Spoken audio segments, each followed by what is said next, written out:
Welcome to the Agni Nursing Academy. Myself Gangaram. In the last sessions, we have discussed important MCQs. In the today's class, also we are going to discuss about the MCQs. The quote is on our display.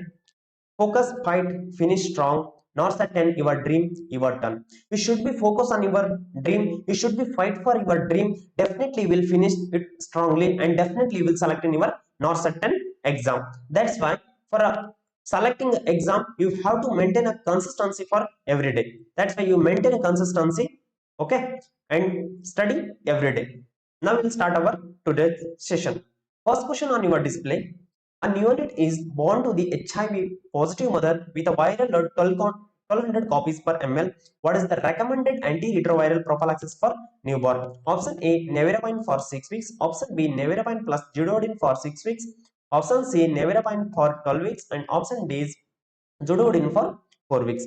In the question asked, a neonate born with HIV positive mother with viral load 1200 copies per ml. In the question asked, antiretroviral prophylaxis dose. How much we will give antiretroviral prophylaxis dose? We'll see. When infant is high risk and low risk, when we consider, we'll see here, low risk infant, if the mother with separates the plasma viral load is less than 1200 copies per ml, that one will be called as a low risk. Or mother on ART more than 4 weeks, that one will called as a low risk infant. In case of the low risk infant, we'll give the syrup nevirapine for 6 weeks and syrup zidovudine if the only mother with HIV-1 and HIV-2 infection or mother received a nevirapine based regimen in pregnancy. In that cases, we will give the zidovudine. And if the nevirapine is not effective, in that cases also we will give the zidovudine. We'll see the high risk infant now. If the mother is not on ART or viral load not done in the mother and viral load more than 1000 copies per ml, and the mother is on ART but less than 4 weeks. Mother is on ART but less than 4 weeks. In that case, in that child, we will consider that one is a high risk infant. In case of the high risk infants, we'll give the dual prophylaxis therapy. In the dual prophylaxis, we'll give the syrup nevirapine and zidovudine. If the mother is exclusive breastfeeding, we'll give up to the 12 weeks. If the mother is exclusive replacement feeding, we'll give the 6-week dual prophylaxis therapy. Okay, we'll see. And what is the dose of nevirapine and zidovudine? We'll see the doses of nevirapine and zidovudine. See here, the dose of syrup nevirapine. The syrup nevirapine is 10 mg in 1 ml and will give the birth to 6 weeks. If the birth weight is less than 2 kg, we will give the 2 mg per daily, 2 mg per daily dose. And the mother child is 2 to 2.5 kg, then we will give the 10 mg daily. If the birth weight is more than 2.5 kg, we will give the 15 mg daily. And if the infant age is more than 6 weeks up to the 6 month, we will give the 20 mg daily. And the child age is 6 weeks to 9 months means we'll give the 30 mg per daily. And if the child age is more than 9 months until the breastfeeding ends, up to that time we'll give the 40 mg daily dose. We will give syrup nevirapine. And here we will see the zidovudine. The both nevirapine and zidovudine is available in the mg and ml also. We can give as ml dose also and mg dose also. We'll see here zidovudine dose. If the infant birth weight is less than 2 kg, we'll give the 5 mg dose BD. 2 times we will give, otherwise 0.5 ml twice a daily up to the 6 week we will give the zidovudine. If the birth weight is 2 to 2.5 kg, we will give 10 mg twice daily dose or 1 ml for 6 weeks we will give zidovudine. And if the birth weight is more than 2.5 kg, we will give 15 mg dose twice a daily for 6 weeks, otherwise 1.5 ml we will give zidovudine dose. In the question what he asked, you will see here. In the question asked, his viral load is given 1200 copies per ml. I told you if the viral load is less than 1000 copies per ml means it's a low risk. If the viral load is more than 1000 copies per ml means it's a high risk. Here in our question is 1200 copies per ml means high risk. This one is the high risk. In the high risk, we will use a dual regimen therapy. In our option, only in single option, that one is a dual regimen therapy. That's why the correct answer for our question is option B. Option B is the correct answer for our question. Nevirapine plus judovodin for 6 weeks. This is the correct answer for our question. And another thing one is, we have to, the viral load we can detect, we can do in the 30 to 36 weeks of gestation. We'll do the viral load screening, and the nevirapine syrup we have to start with the child within 6 to 12 hours after the birth. Within 6 to 12 hours after the birth we have to start nevirapine or an ARV prophylaxis therapy. We have to start 6 to 12 hours after birth. The ARV therapy need to start. Okay, we'll see the next question now. Repeated urination while sleeping even after 5 years of age is called option A enuresis, option B tic, option C stuttering, and option D is encopresis. You'll see here option. What is mean by the encopresis means? Encopresis means, in the question asked is here, the question asked of first one is the repeated urination while sleeping also. The child is passing urine while sleeping even after the age is 5 years. How much age is mentioned? After the 5 years also child is passing urine in the bed. We'll see first here encopresis. Encopresis means the child is passing feces inappropriately wherever, not in proper place, not in a toilet, wherever he's passing after the 4 years of age, that one will be called as a encopresis. This one is the passing stool, passing feces after the 4 years of age in inappropriate places, that one is a encopresis. This one is stuttering. Stuttering is a speech disorder. Speech disorder. In stuttering, what will do child means, there will be use prolongation of sound or repetition of sounds or word they will use in the stuttering. This is a speech disorder. In tic, in the tic what will happen means, it's a sudden and repetitive involuntary movement. Example means eye blinking, eye blinking, eye blinking, or throat clearing. Some of the child, what will happen, involuntary they will do the like blinking movements while talking, unknowingly they will do, that one is the involuntary. Okay, first one is the enuresis. The correct answer for our question is enuresis, that is repeated urination while sleeping after the 5 years of age is called as enuresis. Option E is the correct answer. But some important points we'll see about the enuresis. In the condition of the enuresis, there is a treatment of choice. Treatment of choice is alarm therapy, alarm therapy, or motivational therapy, or motivational therapy. If the question asked treatment of choice for enuresis, enuresis means the correct answer is alarm therapy or motivational therapy. If the question asked DOC for enuresis means the correct answer is desmopressin. Desmopressin. If the desmopressin not present in the option means we can give tricyclic antidepressant, that one is imipramine. Imipramine we can give. The first choice is in the DOC, that one is the desmopressin, and the second choice is imipramine, that is tricyclic antidepressant drug. Okay, we have seen about the enuresis. Now we'll go to the next question. The most common ASD is, like that question asked, option A osteum primum, and option B patent foramina ovale, and option C ostium secundum, and option D is sinus venosus. ESD means arterial septal defect. Arterial septal defect. Arterial septal defect. We'll see where defect is present and when we'll call it as ostium primum, ostium secundum in the image. See here.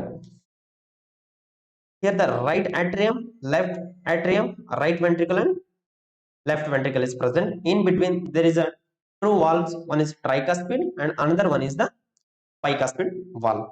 Normally septum like this present. This one is the normal thing. The first image is the normal thing, and there is an opening between right and left atrium. Here see, there is here opening is present in between the septum. Opening is present here. That one will called as a foramen ovale. Foramen ovale. Foramen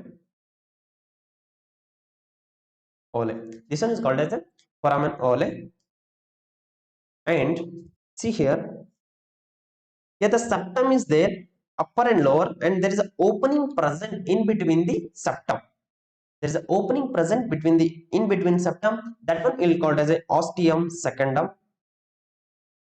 Ostium secundum. The ostium means opening, and there is a opening present between lower part of the system. See here, there is opening present lower part of the septum. That one will called as a ostium primum. Ostium primum. Okay.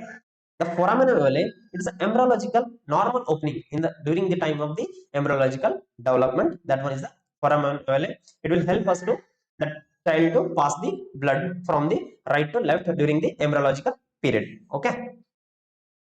See here, the ostium primum is the first opening and ostium secundum is the second opening. And the another one is the sinus venosus. Sinus venosus means there is an opening present near to the, here the superior vena cava enters and here the inferior vena cava enters. The place where the superior vena cava enters in the right atrium, there is an opening present near the septum. That one is called as a venous sinus venosus. Sinus venosus. This one is the sinus venosus. We'll see here one by one. The ostium primum is a, and the in the arterial septal defect, we'll see most common arterial septal defect is ostium secundum. Ostium secundum. And the most common congenital heart disease in Down syndrome is ASD, arterial septal defect. In case of the most common congenital heart disease, or no, if the most common ASD in Down syndrome,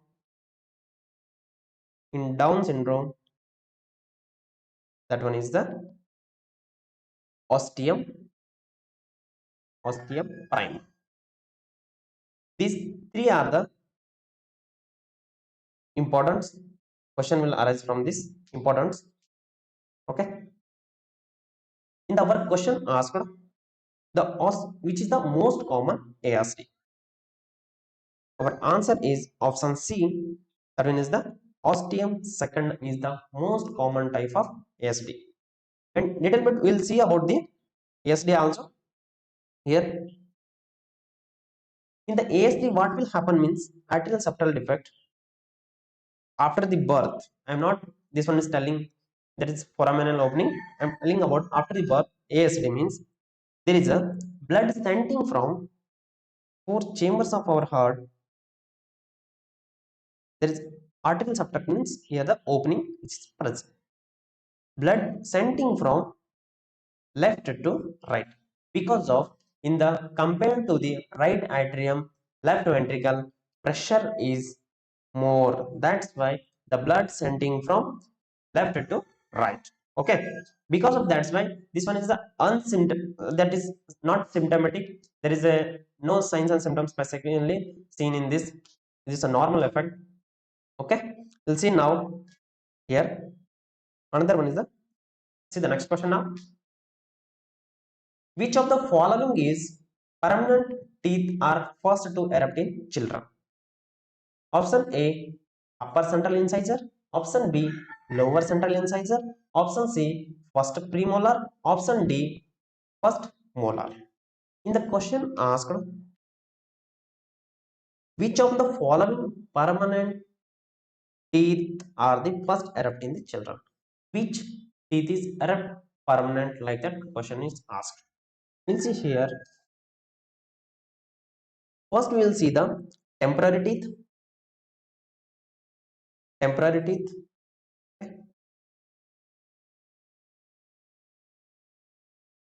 Temporary teeth.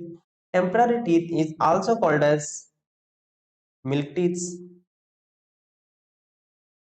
milk teeth, or deciduous teeth. Deciduous. The temporary teeth are start to erupt starts at 6 months, 6 months, and complete at 2 years or 2.5 years. 2 or 2.5 years it will complete. And the first teeth is erupt in the newborn, that is temporary teeth. First teeth is erupt, that is lower central incisor. Lower central incisor in the newborn, that is temporary teeth. Okay, lower central incisor. And the here in the question answer permanent teeth, we'll say about the permanent teeth also. Here the middle teeth present, this one is the central incisor. These both are the canine.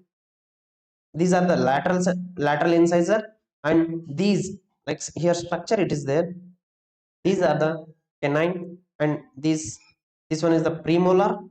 These two are the premolar, and this one is the molar. These are the teeth. And for the temporary teeth, one I will give the formula. We can divide, this one is the 4 quarters because of 1 quarter, 2 quarter, and this one is the third, and this one is the fourth quarter. I will give the temporary teeth formula. Temporary teeth formula. Okay, formula here: incisor, canine, premolar, and molar. The premolar absent in the temporary teeth. Incisor, only this formula for the only 1 quarter oral cavity.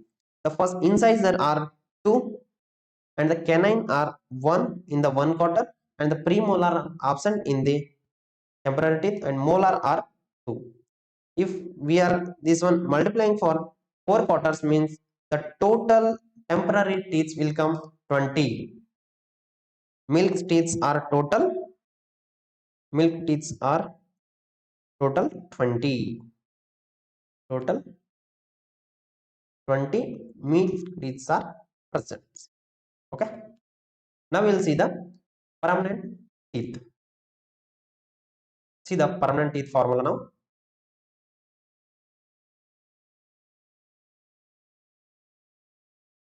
Permanent teeth. Okay, the permanent teeth, it starts to appear at 6 years, starts at 6 years, and completes at 18 to 25 years, and completes at 18 to 25 years.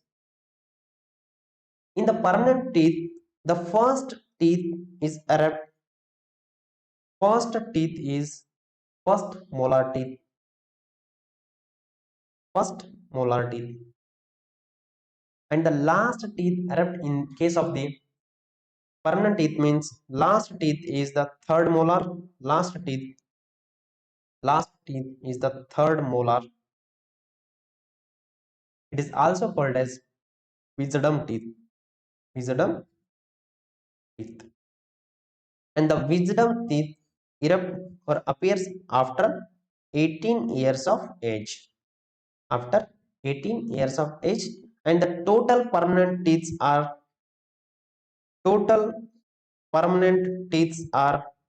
in number 32. Okay, I will see the answer for our question here. In the question asked, first teeth erupt in permanent. Okay, the answer for our question is option D. That one is the first molar. D is the correct answer for our question. Okay, we'll see now next question. Okay, Epstein anomaly is seen with intake of mercury, option B copper, option C lithium, and option D lead. In the question asked, what intake if we are taking means pregnant mother taking means Epstein anomaly occurs. We'll see option one by one. Okay,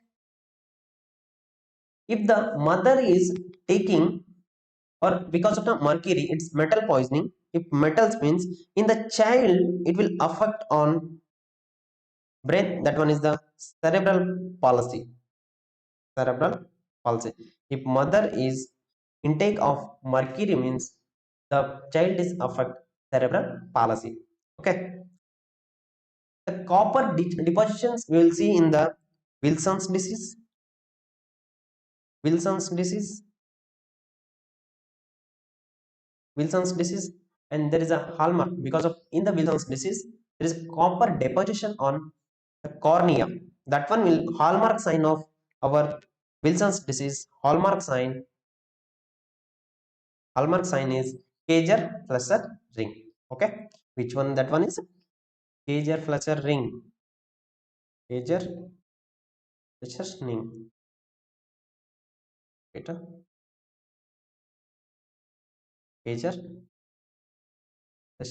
ring is the hallmark sign of Wilson's disease, and the gold standard test in case of the case of Wilson's disease is liver biopsy.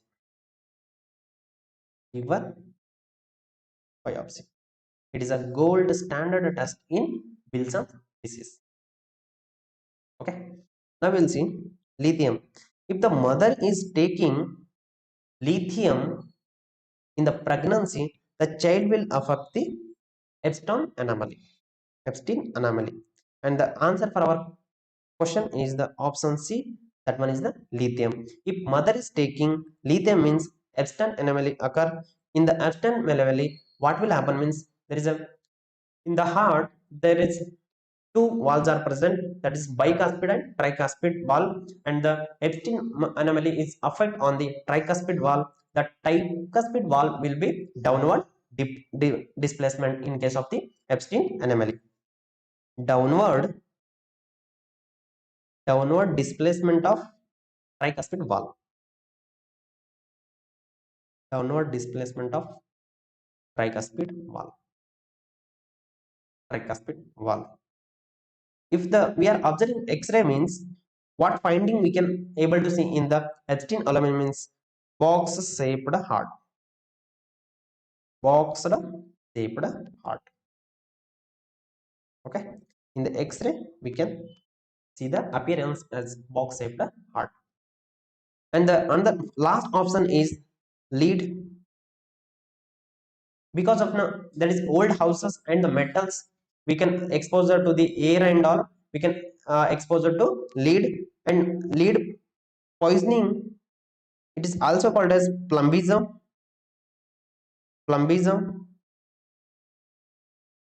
In the normal, the lead level present in the our blood is normal level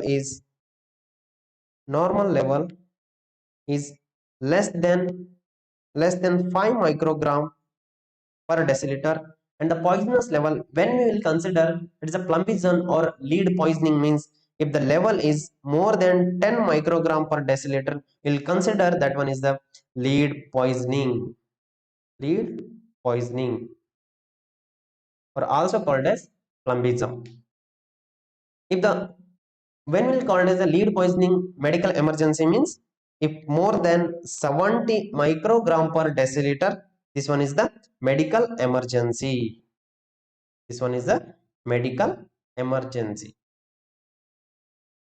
If the poisoning level is between the 10 to 19 means we can manage by the health education.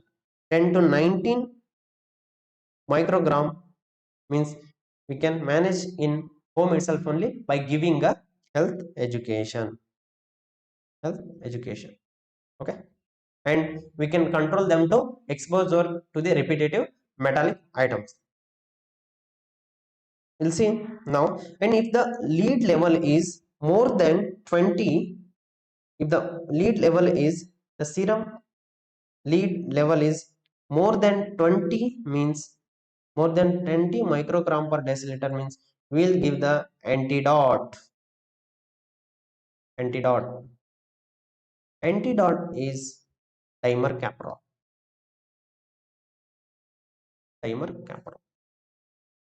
or it is also called as British anti-larvicide. Or another one is the calcium sodium disodium edited. Calcium disodium edited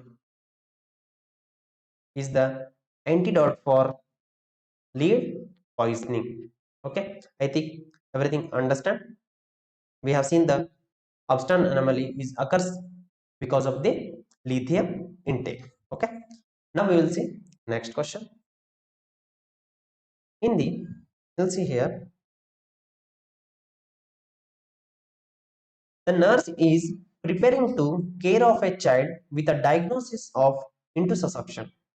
The nurse reviews the child record and experts to note which sign of this disorder is documented. Option A, in the question what actually he asked means they already diagnosed intussusception, like that already they diagnosed, but which finding can document this is a disorder. Here expects a note which sign of the disorder is documented, which sign is suspecting intersusception, which is documented sign intersusception, like that question asked. We'll see option one by one.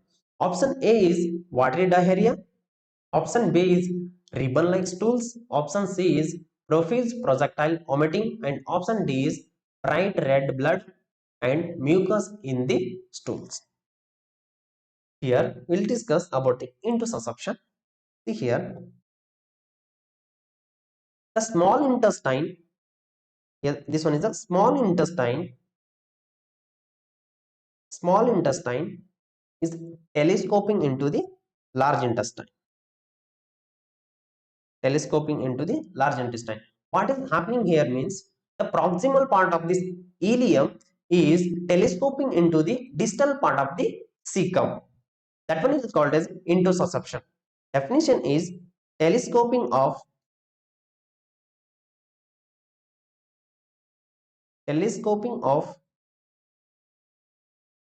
ileum into the cecum is called as the proximal part of the ileum is telescoping into the distal part of the large intestine, that one is cecum, is called as the intussusception. The most common cause for intussusception, means there is an unknown cause.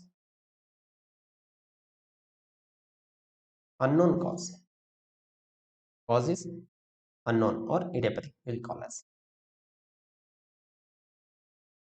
In the intussusception, how we can find out diagnostic investigations?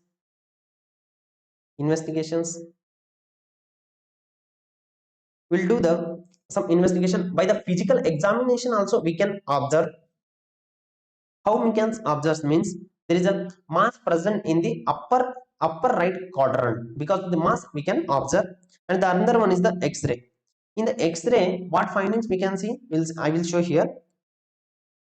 See here, by the X-ray, in the claw sign or coiled spring sign we can observe in the case of contrast enema, or there is a barium enema X-ray. In that we can observe claw sign or coiled spring sign. I will show the image also. If we are doing ultrasound, means in the ultrasound we can get that one is a target or dog sign we can see in the ultrasound in case of the into susception. How it looks we'll see here, and see the images here.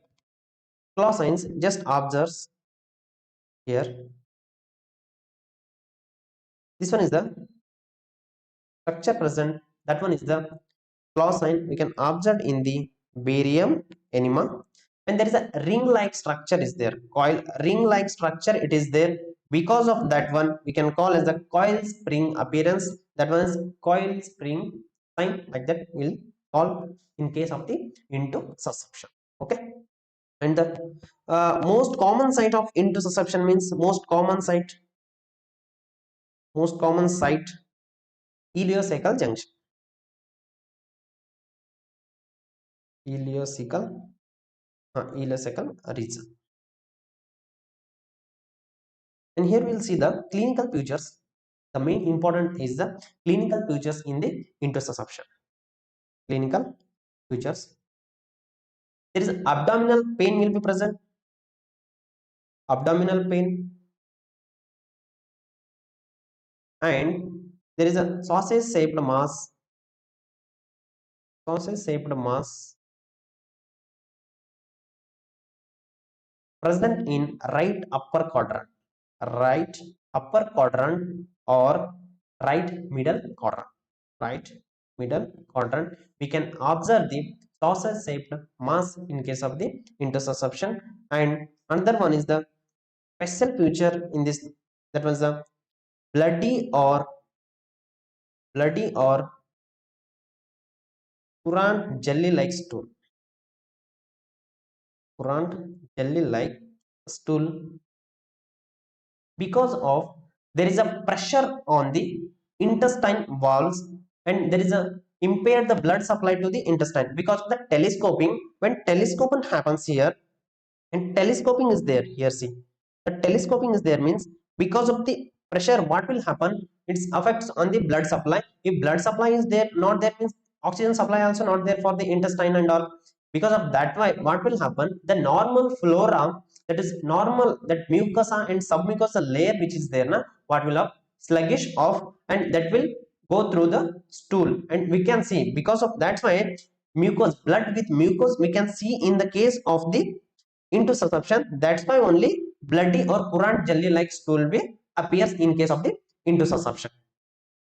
And vomiting also in the case of the interception, what will happen, bilious vomiting, because of the there is ileum obstruction is there, ileum part, last part of the obstruction is there, means there is a what content came and present in the ileum part, that will be that it can mix with the stomach and we can do the bilious vomiting in case of the intersusception. Bilious vomiting, bilious vomiting in case of the intersusception. And what treatment we can give in the in case of the intersusception means, treatment is, before going to that one treatment, see here the most common cause of intestinal obstruction, most common cause of intestinal obstruction between the 3 month and 6 months of age is into susception. Into susception. The most common abdominal emergency in children less than 2 years is intersusception. Okay, this is the more important point. There is a chances of in upcoming exam they can ask. We'll see the treatment. We'll give the, there is hydration therapy. We can give the hydrostatic decompression. Hydrostatic decompression